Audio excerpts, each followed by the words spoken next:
first off, everybody welcome. This is the first of hopefully many Unidos collaborative training opportunities.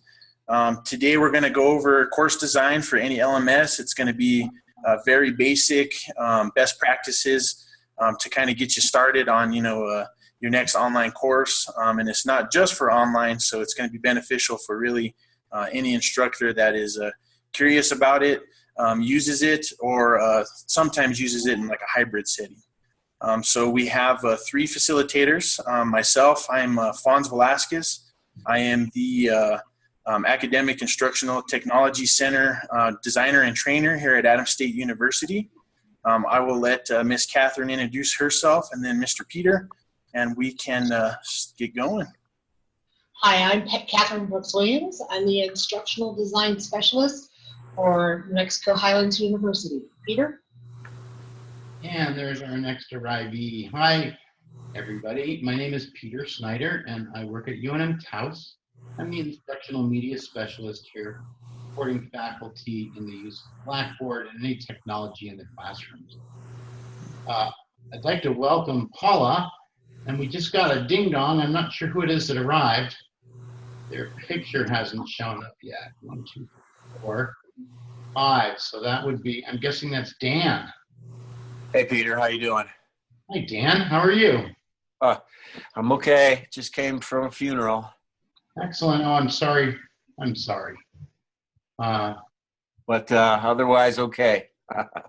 Excellent. Yeah. Well, we're all here and well met. And you just missed being introduced to Cathryn Brooks-Williams from New Mexico Highlands University and Fonz from Adams State.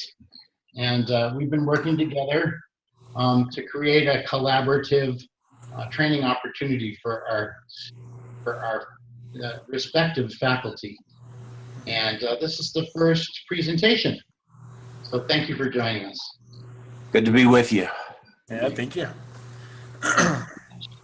Okay, so to start off, we'll go over, we have 3 objectives for this workshop. So after you guys take this workshop, we hope that you'll be able to observe and visualize the best practices of course design that will be most effective to use in your course designs.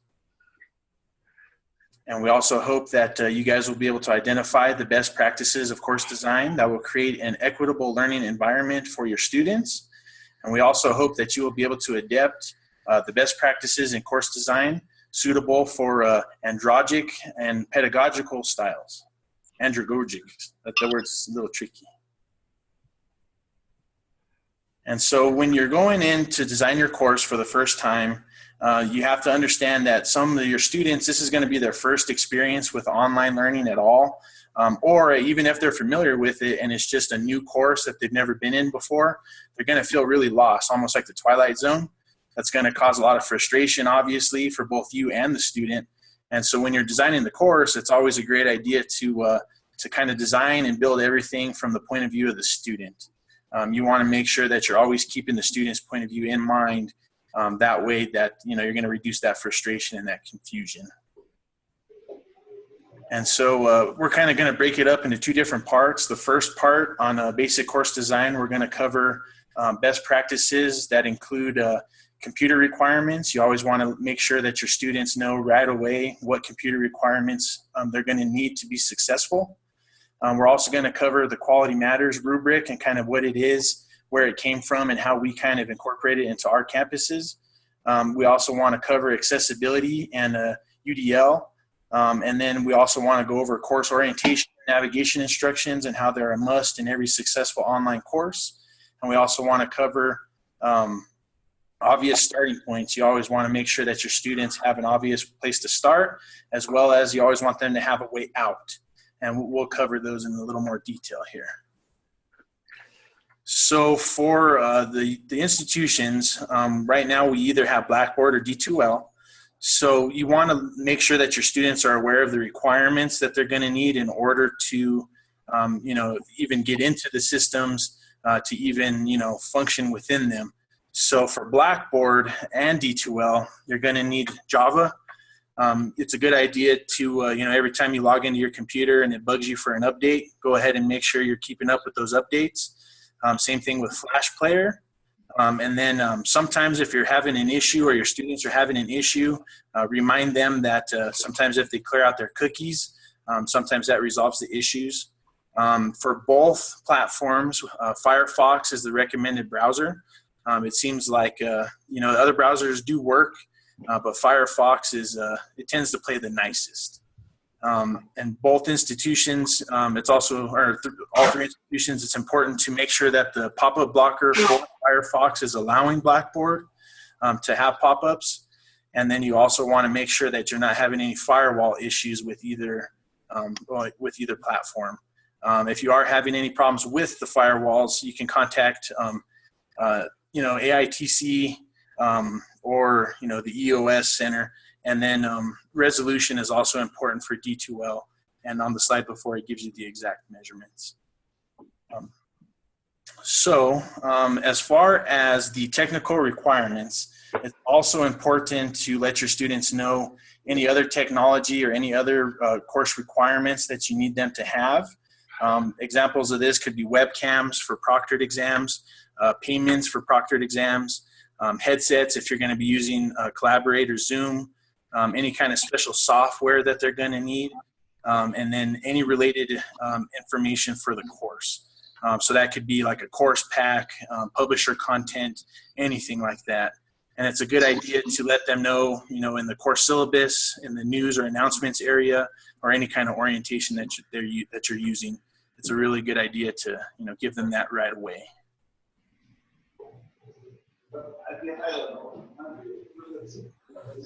Now, I'll let Mr. Peter take over. He's going to go over Quality Matters. My favorite topic.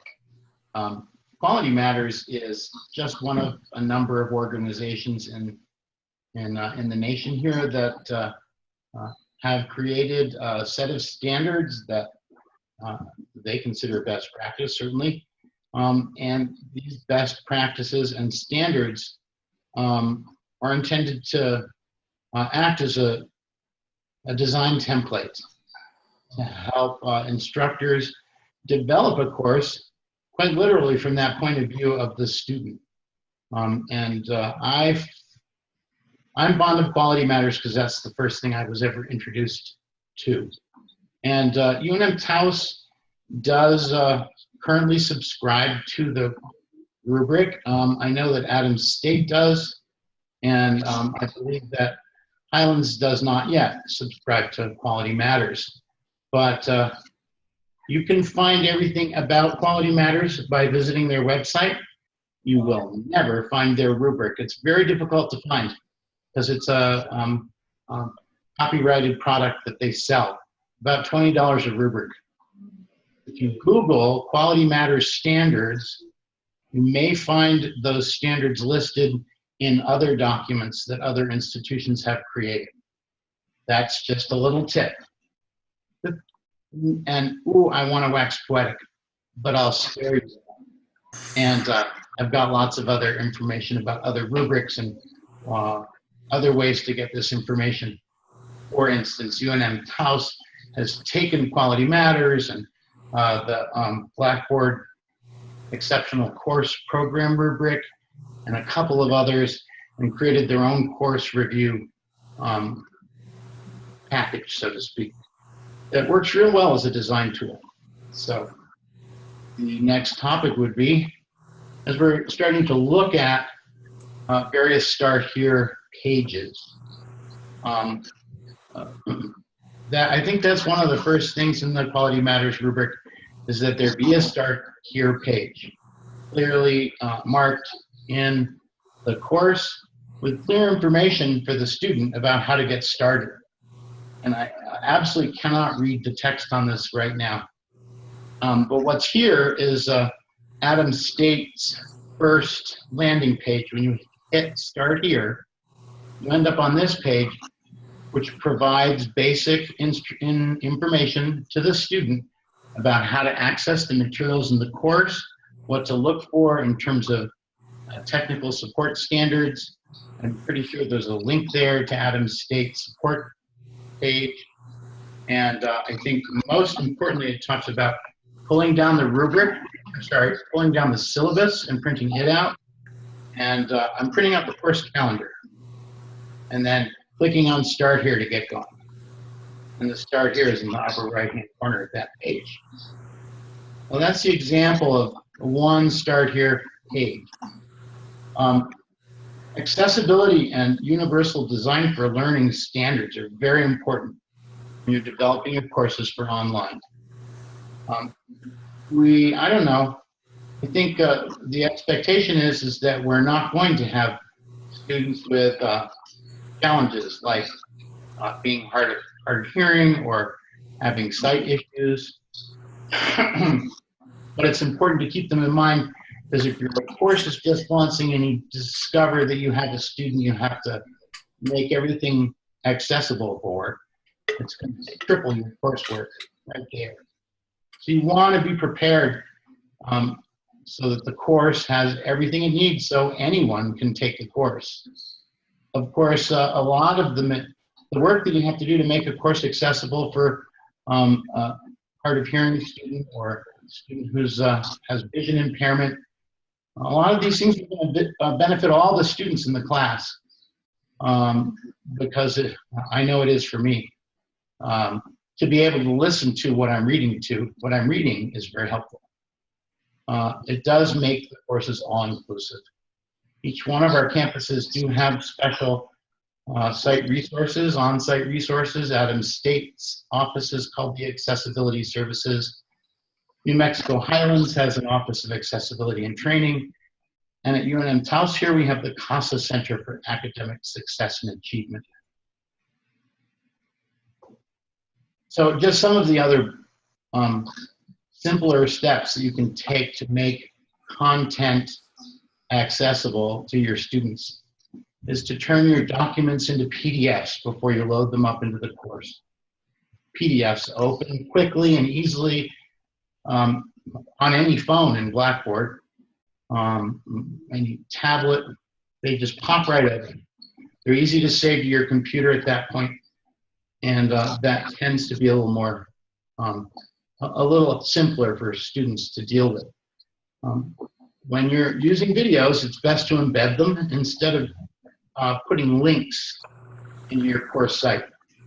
And embedding them means taking the embed code. YouTube has a link. When you go to any YouTube video, you click share, and there's an embed code that you can copy and paste into your course from the, not CSS, from the HTML page. And it makes for a real pretty little postage stamp style video that you can click on and it plays right there in the page. Talking about readability means talking about text size, fonts, sans serifs are the best fonts to choose. And animations, when we're talking about animations, we're talking about avoiding animations that are going to set people off, avoiding loud flashing, bright lights, changing colors. You just have to be aware that you might engage other people's, you want to prevent epileptics from being set off, etc. This little website here is a checklist of checkpoints for web content accessibility guidelines. And you can get more information there. And of course, now my tab is hiding, and I just turned off share, didn't I? Clever boy. Okay.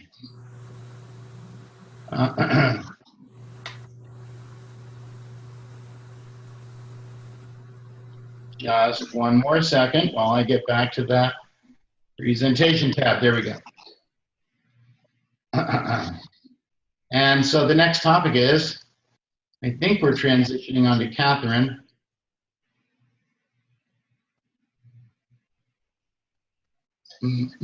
It is. It's Cathryn's turn. So one of the things that we have expressed is that you need a Start Here page, okay? And in the Start Here page can have like what ASU does, where it takes the students through the course on a logical basis. Another way you can set up your Start Here page is to have like what we set up here in D2L. To have your syllabus and your course calendar in the Start Here. Okay, so what's your main reason that you want to start your page is put all the course information that your students are going to need before they open up any course content. Okay, so some ideas are course orientation and navigation. If you have course FAQs, I find those to be handy to answer a lot of questions, so I'm not dealing with a ton of emails from students saying, what happens if I don't get Excel? Or what happens if I only have part of an Excel? The course FAQs can give them those answers right away. Another one is course resources. So if you are having extra resources for your course, you can have them go look in there. You're setting up an APA page, or APA links, you can set them up in there inside of course resources.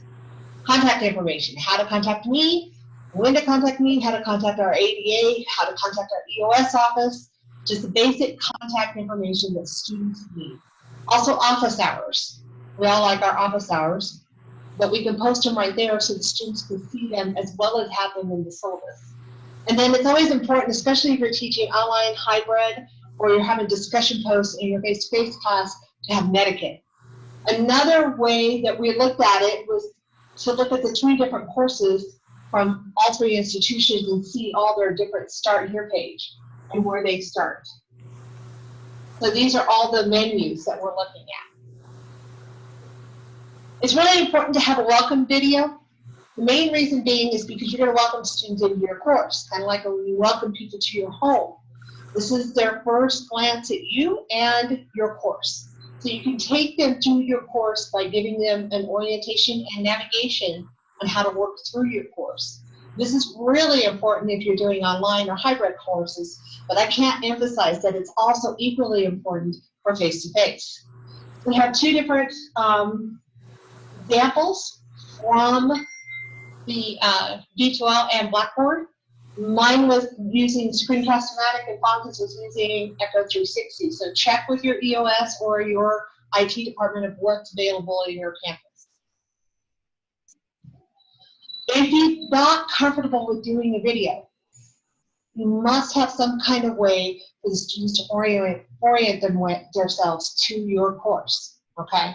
Peter gave a wonderful example here. He has getting started.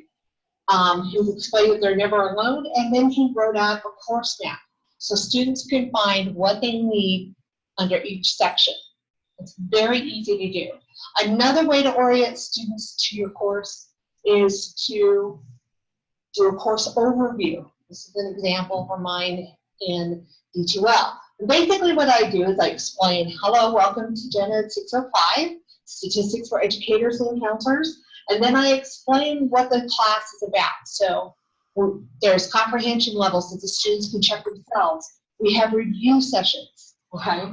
Time management is important. I also include my office hours. And I also include other little information that they need. And notice I break up the heavy text with some graphics. And I believe Fonts takes over from here. No, I take one more. So what's also important is that your faculty or your students and your faculty have a way out. Both D2L and Blackboard have these wonderful little breadcrumbs. So I showed you the menus that usually appear on the left-hand side of the screen in Blackboard and D2L. Here's another way out for breadcrumbs. So they can go from their basic to whatever section that they need. Now I'll turn it over to Fonts. All right, so the second part of the basic course design that we'll be covering is going to focus heavily on modules. So it's a good idea to set everything up in a module and put everything that needs to be in that module inside of it. So anything that the student needs to do or access should be inside that module. It's also important to use consistency. You don't want to throw students a curveball and have them guessing what to do next. It's also a good idea to observe conventions. You have to focus on your visual presentation. And then we'll also cover some student engagement tools that the different platforms use. And then we're also going to cover redundancy and its importance in design. So a module is a way to collect all the information into a container. A learning module should always have some type of overview. And in that overview, it's a great opportunity for you to do the student learning outcomes for that module. You should tell your students what to expect in that module. And you should also list all of the module activities. So, every single course activity that they're going to have to do should be kind of laid out for them. This is also, in the modules, you should have some type of lecture, whether that's a video recording of a lecture, your lecture notes, or a PowerPoint. And you can also list any of the activities for engagement, like a discussion board, any wikis or journal tools. You can also have assessments in there. Assessments in both platforms take many forms. So you can have a quiz, a self-assessed quiz, or a graded quiz. You can also have an assignment that they submit. That's also a type of assessment. And then it's very nice at the end to have some type of review. That way they can go back and see, what they learned during that module. Students always want to know, why they're doing what they're doing.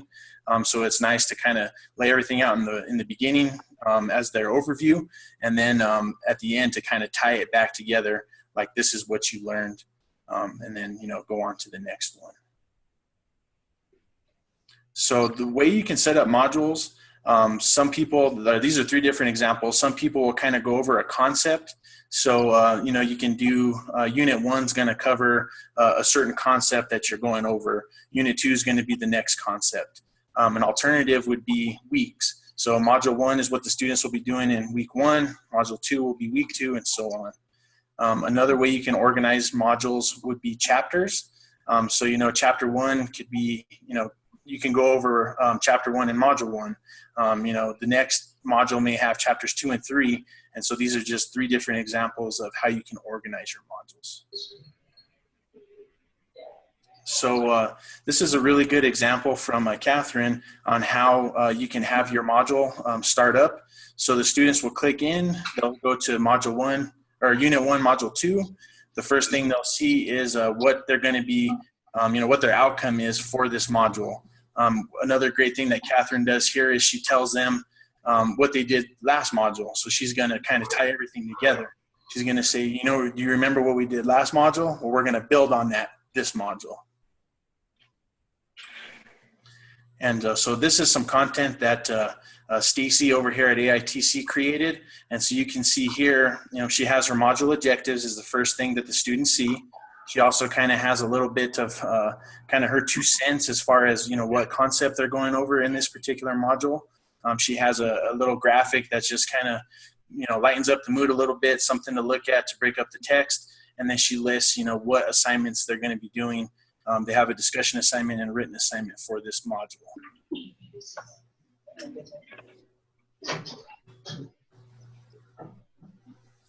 All right, and so this is an example that Cathryn shared with us.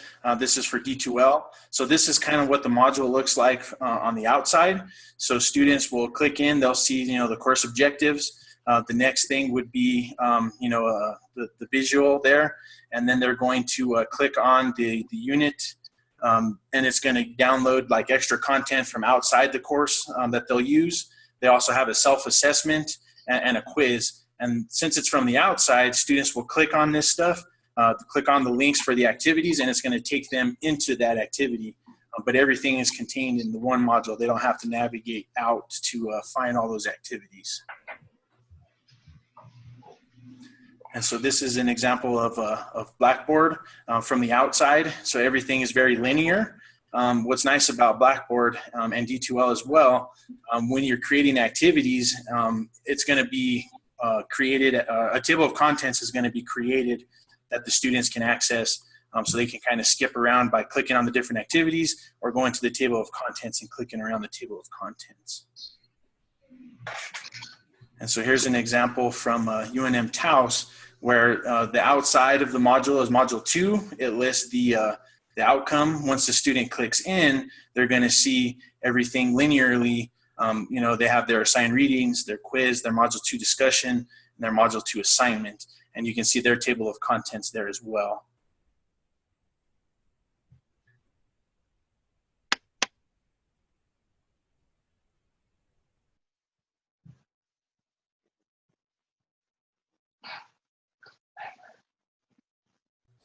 Clever. And we're back. Oh, a nice recovery too. Oops. Hi, everybody. There we go. We were destroyed. And so this is an example of what happens when the students click on those activities. So they go into the module, they're going to see everything very linearly. They're going to see the table of contents. But when they click on those items, it's going to bring up the actual activity in the LMS. So when they click on, the module overview, they're going to get those outcomes and possibly that, the little graphic. When they click on the assignment link, it's going to pop up the assignment, and it's going to have, what they have to do to complete that assignment, what the grade is worth, what the, when the due date is. When they click on the test, it's going to give them the test overview. And when they click on the discussion, it's going to take them to the course discussion tool.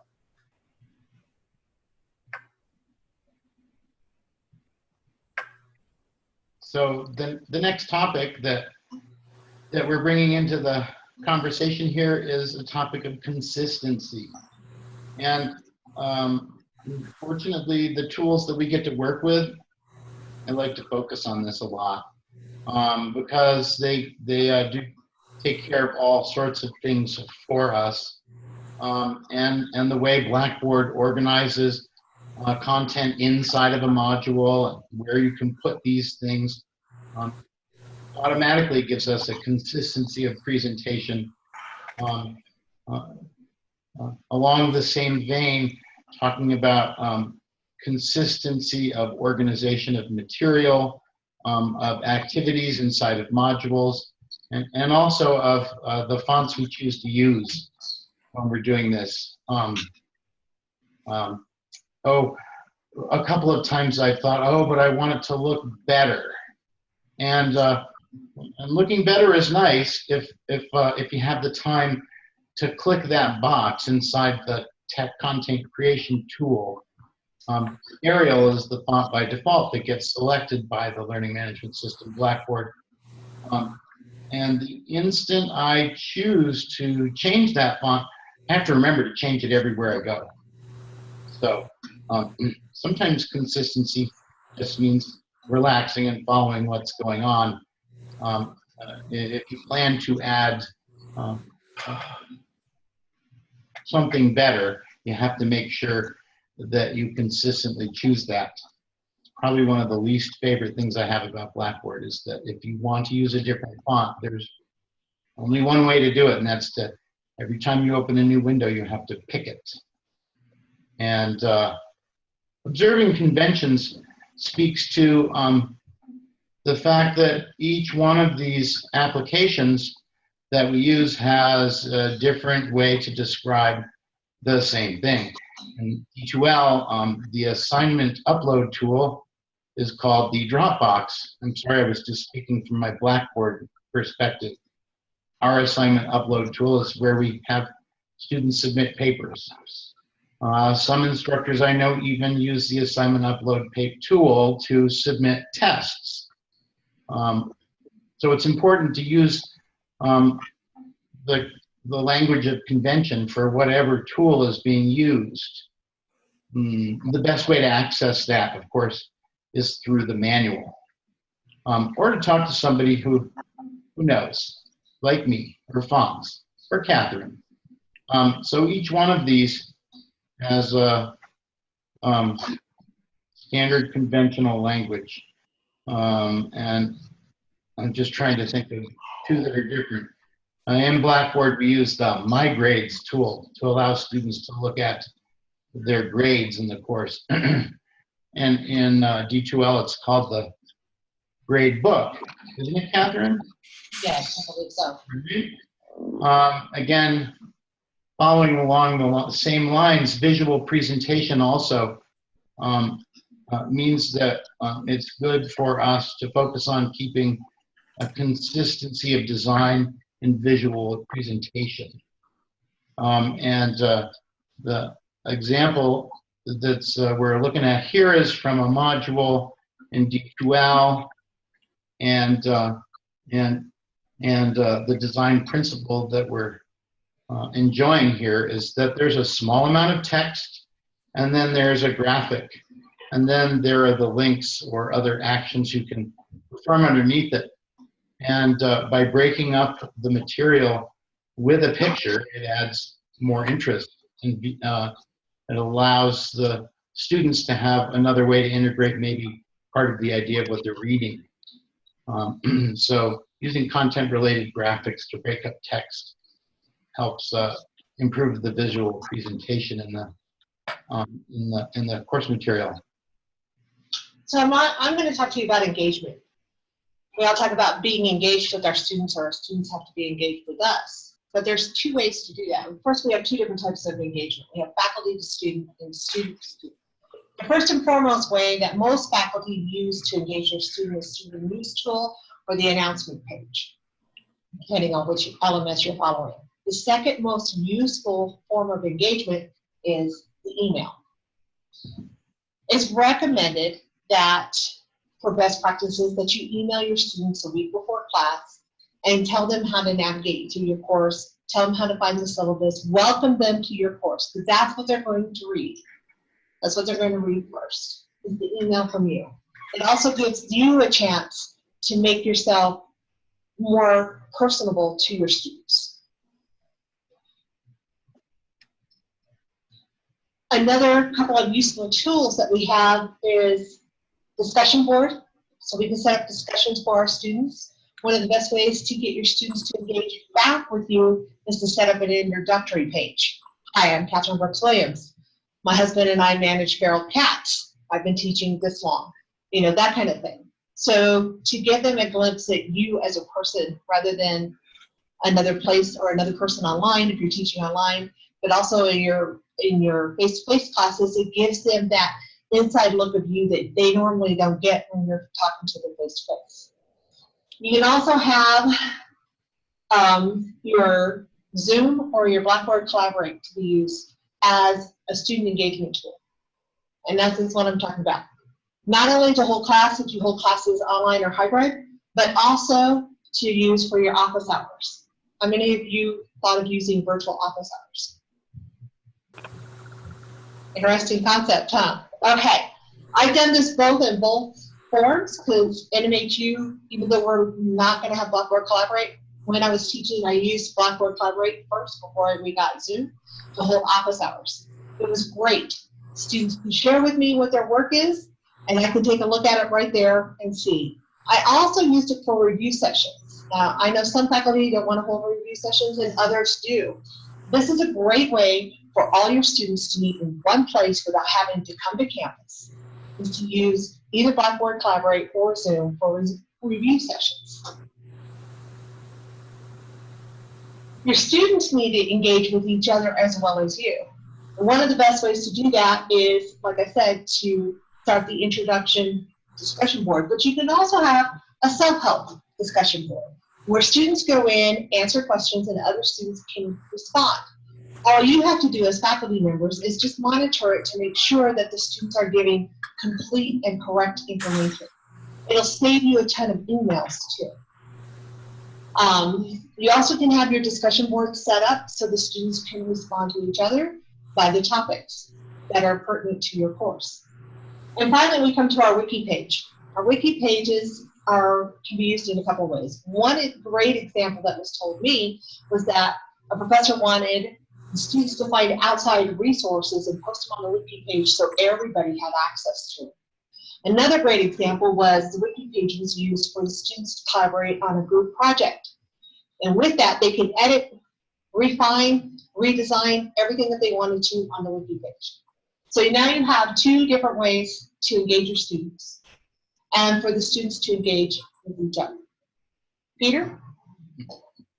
And so one of the last topics is to talk about building in redundancy into your course. And we're mainly talking about access points into material and out of material.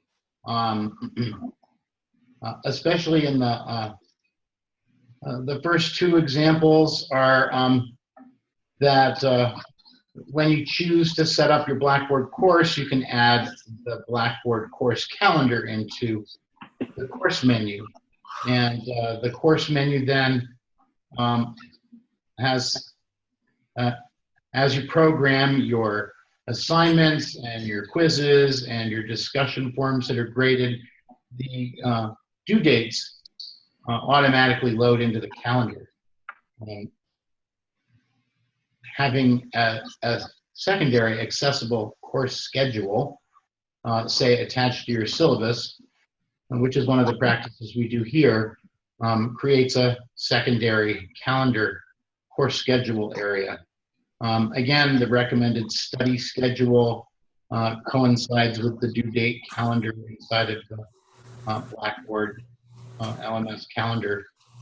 Inside the modules, we're going to having links to all of the assignments, the graded discussions, quizzes, and outside in the course menu area, we would have a secondary access point for the quizzes, the discussions, and the assignments. And so there would be 3 links there. And I just did it again within elements. Redundancy inside, Cathryn. So what he means is that if you have it, because students go to different access points.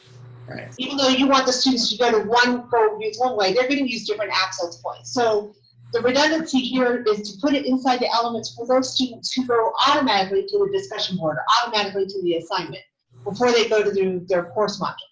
The other way to put it inside the elements is to make sure that your assignments and your quizzes are linked to those where they need to be so students can access them right there. And that's one of the great things about both Blackboard and D2L. They do a click and it takes them right to the quiz. Do a click, it takes them to the self-assessment. Click, and it takes them to the discussion board. The students access things differently, so you want to make sure that you have built that redundancy in so they can access it no matter which way they use. Peter? Thank you. Thank you. So we're tying this up now, and so we're going to do a review of what we spoke of. The most important elements to put in your course include these things. We spoke about making sure that that your course includes the computer requirements for a student to successfully be present online with the course. That you use a standards-based rubric maybe for design, like Quality Matters, to help ensure that your material lines up nicely and is accessible for students. To remember accessibility requirements of students who might show up in your course, using universal design for learning standards helps us think about that. Making sure that a course orientation or navigation instructions are included in your course, and that every course always have an obvious starting point. When a student gets all the way into content, making sure they have a way out is very important. And fortunately for us, we don't have to design that because it's already there. Blackboard has the breadcrumb trail, and D2L has a similar navigational tool. Organizing course material by modules helps create a consistent design for students so they know where to go next. And using consistency in the selection of fonts and design elements continues to make the course more accessible to students. Remembering to observe the conventions of the platform that you're working in reduces the number of calls that you'll get saying, I don't know what to do.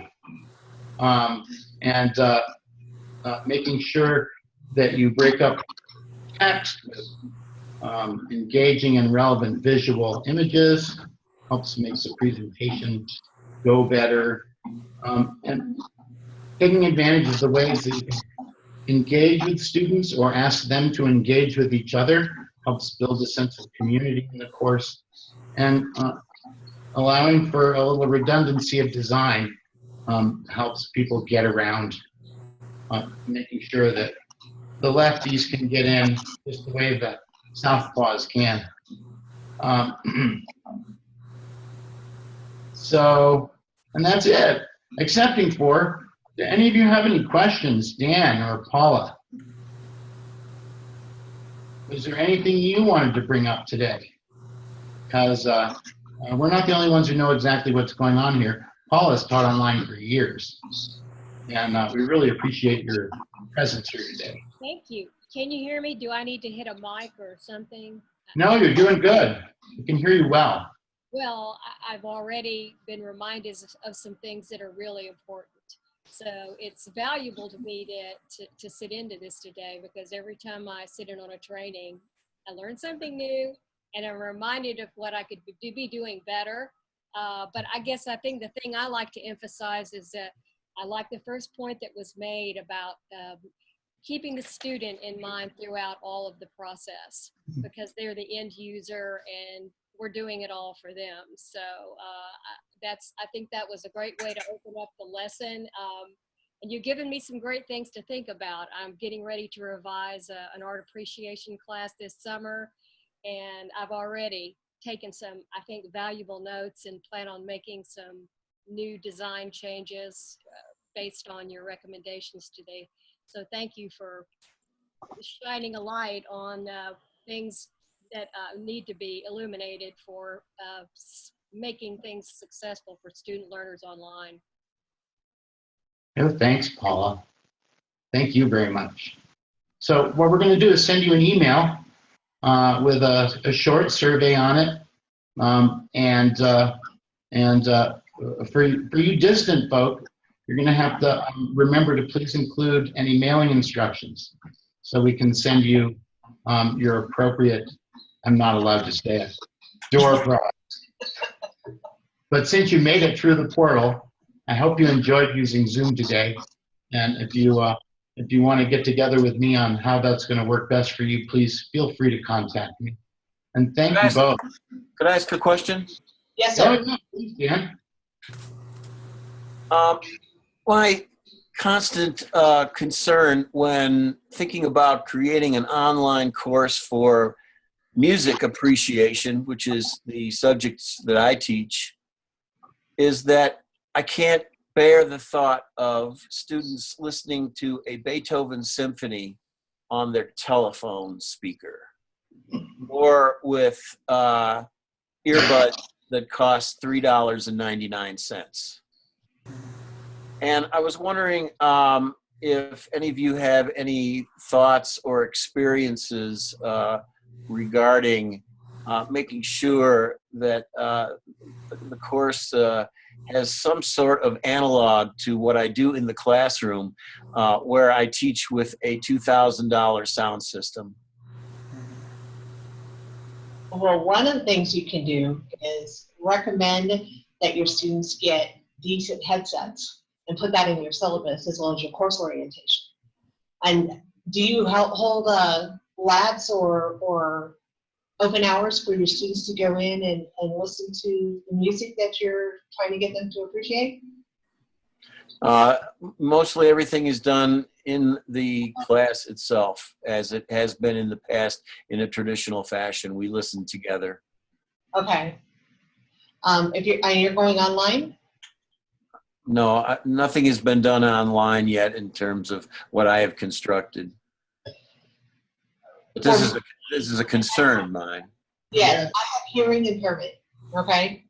So for me, getting a decent set of headphones really helps me hear the music that I might be missing through the other ways. You can also, if you're, well, I was going to say, if you have decent recordings, you can put those in your LMS in your course as well.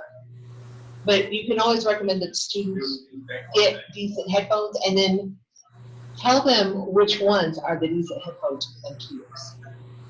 Well, the problem with that is that I have trouble even asking these folks to afford a $60 textbook. A decent set of headphones or earbuds is going to cost at least $60, more upward of $100. That's quite an investment for most folks, whereas in the classroom environment, they do not have that expense. That's true. And Yeah. I have a couple of interesting ideas too. First of all, running this as a hybrid course sounds like a really interesting idea, because then the students are still showing up to experience the music at least once using a good sound environment, so to speak. And well, and the second idea is to plan ahead a bit and make sure that we have access to this technology in the library. I know that the library has some headsets. I'm not sure they're all that great, but with a little planning and some conversations between the dean and accessibility services, for instance, we could probably get a couple of really nice headsets for students that they can utilize in the library to do the study work that you're offering them online as that secondary resource. Can I say So- something, Dan? I feel your pain. It's really Yeah. hard to talk about the great art of the world, even in a classroom setting. For me, it has been. That's something I've had to reconcile myself to many years when you're looking at fabulous antiquities and, you know, and you're trying to show them to students. I like to get students to get out, and if they can get an experience in a museum, if you can, and your students cannot all go and experience a concert somewhere, but perhaps they can. So I encourage them, I reward them, I give them assignment, maybe extra credit. I try to get them out into the community to have a real experience with fine art. Well, I do that. I require, in my normal classroom, I require live music of a certain sort, that they have to attend at least 2 performances. And then I also will perform for them in class live. That's an experience. That's an awesome experience. Great. I'm not sure we. Thank you very much for this presentation. But thank Sure. you. Yeah, thanks for coming. Excellent. Good. We Well, appreciate you coming. We're going to be workshop. Right? we're going to be hosting a series of workshops, professional development workshops. We hope to get more attendees in the future, but we appreciate you and your questions and your patience, and as well as your time. Thank you kindly. Will a recording of this be available? Yes. Yes, it will. Yes, it will. As soon as that's ready and available, I will post it and send you a message about it. In the meanwhile, we're going to start off with that little survey. We're going to ask for some suggestions for best other times to offer these workshops for you all, and ask a few questions about today's workshop. So thank you all very much for coming today. And if there's nothing else, I'll sign off. Yeah, thanks, guys. Nice to meet everybody. And nice to meet you. Thanks again, Fonz. Yeah, no problem. Bye-bye.